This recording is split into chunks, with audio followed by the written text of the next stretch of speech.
Well, allotments here. People keeping pigeons here.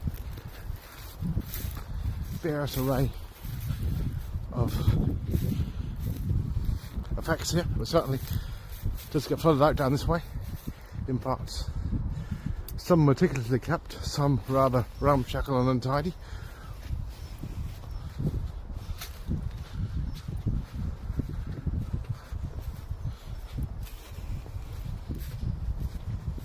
Some temple, some long term,